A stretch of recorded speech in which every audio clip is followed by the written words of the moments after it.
ওই যে পয়গম্বরের সাহাবী বিলাল রাদিয়াল্লাহু তাআলা আনহু, পয়গম্বরের 1,35,000 সাহাবী, 1,35,000 সাহাবীর মধ্যে বিলাল রাদিয়াল্লাহু তাআলা আনহু সবচেয়ে নিম্ন মানের, নিম্ন বংশের, নিম্ন রঙের, নিম্ন গুণের। পয়গম্বরের 3 জন কালো সাহাবী ছিল। এই 3 জনের মধ্যে সবচেয়ে যিনি কালো সাহাবী তার নাম হলো বিলাল। বিলাল এমন একজন সাহাবী, বিলালের দাদা গোলাম, মা গোলাম, বাবা গোলাম।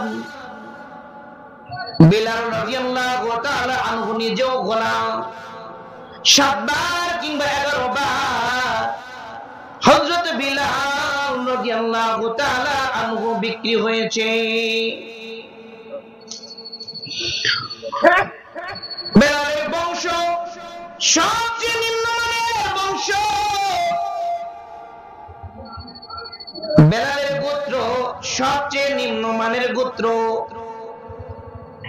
বিলাল নিজে ছিল খাটো, পা গুলো ছিল ফাটা, ঠোঁট গুলো ছিল মোটা। বিলালের গায়ের রং এমন কালো ছিল ভাই, মক্কার কাফেরেরা বিলালকে কালো কাক বলে ডাকতো। চিল্লায় বলেন নাউযুবিল্লাহ। আবু সুফিয়ান, আবু জাহল বিলালকে কালো কাক বলে ডাকতেন। এমন কালো ছিল বিলাল। কিতাবের মধ্যে এসেছে আমাদের সমাজে কিছু কালো মানুষ আছে যাদের হাতের উপরের চামড়াটা কালো হইলেও হাতের তালুটা সুন্দর থাকে না, কালো থাকে? সুন্দর থাকে। কিন্তু বিলাল এমন কালো রে ভাই, হাতের উপরের চামড়াটা যেমন কালো ছিল, হাতের তালুটা ওই পরিমাণ কালো ছিল।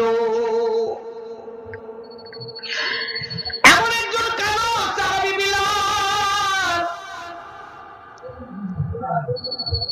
যার বংশীয় মর্যাদা ছিল না। পুরা বংশের লোকগুলা ছিল গোলাম। এই লোকটা ঈমান ও ইসলাম কবুল করার পরে পয়গম্বরের সুন্নাতের আমল করার জন্য, পয়গম্বরের নবুয়তের অনুসরণ অনুকরণ করার জন্য আল্লাহ এই পরিমাণ ইজ্জত দিয়েছে, এই পরিমাণ সম্মান দিয়েছেন। বিলাল হাতে জমিনে পায়ের আওয়াজ শোনা যায় জান্নাতে। আল্লাহ, এত নিম্নমানের সাহাবী বিলাল, কিন্তু নবীর সুন্নতের অনুসরণ অনুকরণ করার কারণে হাতে জমিনে পায়ের আওয়াজ শোনা যায় জান্নাতে। আমার আপনার নবী মেরাজে চলে গেছেন। মেরাজে আল্লাহর সাথে কথোপকথন হয়েছে। আল্লাহ বলে, দোস্ত, 7 আসমান বেদ করে আমার বাড়িতে নিয়ে আসছি। আপনার আগে কাউকে আনি নাই, আপনার পরে কিয়ামত পর্যন্ত আর কাউকেও আমার বাড়িতে দাওয়াত দিয়ে নিয়ে আসবো না। ও দোস্ত, আমার বাড়ি এসেছেন, যান যান জান্নাতে একটু ঘুরে আসেন। কষ্ট হচ্ছে? বিসমিল্লাহ বিসমিল্লাহ। যান যান দোস্ত, জান্নাত দেখে আসেন। হযরতে বিলাল রাদিয়াল্লাহু তাআলা আনহুর মর্যাদাটা বুঝেন।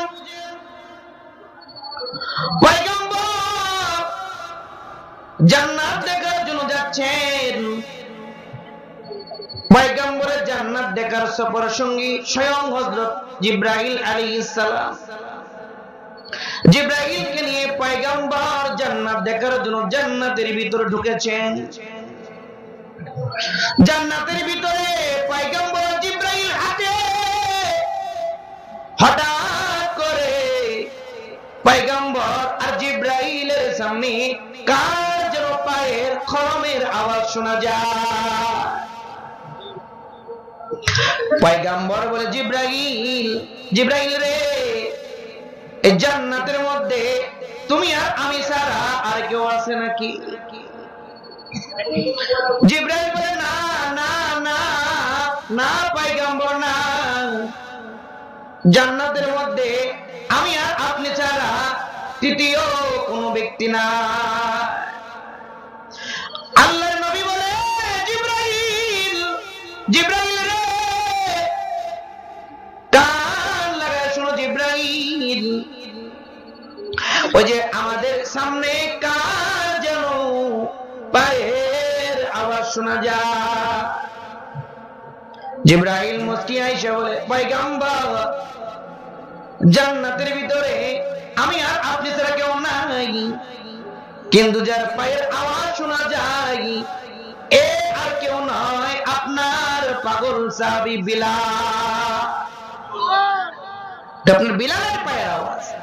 নবী বলেন, আশ্চর্য কথা, এই জিবরাইল, আমি আর তুমি জান্নাতে, আমার বিলাল তো জমিনে, তো আমি আর তুমি জান্নাতে, বিলাল জমিনে, তো হাঁটতেছে তো বিলাল জমিনে, আবার জান্নাতে কিভাবে শোনা যায়? বিলাল বলে, ও আল্লাহর দোস্ত, এটা না আপনার সাহাবী বিলালের একটা বিশেষ আমলের বলে সম্মান। চিল্লায় বলেন সুবহানাল্লাহ। নবী চলে আসছে মেরাজ থেকে এসে ফজরের নামাজ আদায় করার পরে নামাজ শেষে ঘুরে বসে এবার বিলালকে ডাক দেয়, এই বিলাল, বসো বসো। কি পয়গম্বর? নবীজি বলেন, ফাইন্নী সামি'তু দাফা'না আলাইকা বাইনা ইয়াদাই ফিল জান্নাহ। আই বিলাল, আমি আর জিবরাইল জান্নাতের ভিতর হাঁটতেছি। আমি আর জিবরাইল যখন জান্নাতের মধ্যে হাঁটতেছিলাম রে, আমার আর জিবরাইলের সামনে তোমার পায়ের আওয়াজ শুনেছি। কেন বিলাল, কি এমন আমল তুই করিস যেই কারণে হাদিস জমিনে পায়ের আওয়াজ শোনা যায় জান্নাতে? বিলাল বলে, পয়গম্বর, আমি বিলালের জিন্দেগির মধ্যে তেমন কোন আমল নাই যে আমলের কারণে আল্লাহ আমার এত মর্যাদা দান করতে পারেন। আমি হাঁটি জমিনে, পায়ের আওয়াজ শোনা যায় জান্নাতে, এমন বুঝি নাই। কিন্তু যেটা বোঝাবার জন্য এই ঘটনা বললাম, কিন্তু আমি যেদিন থেকে মুসলমান হয়েছি ওই দিন থেকে আজ পর্যন্ত বিলালের এমন একদিন যায় নাই যে বিলালের ওযু ছুটে গেছে আর বিলাল ওযু করে নাই, এই ওযু করার পরে মাত্র ওয়াক্ত ছাড়া বিলাল 2 রাকাত পড়ে নাই, এমন দিন আজও পর্যন্ত বিলালের একদিনও যায় নাই। আল্লাহু আকবার, একদিনও যায় নাই।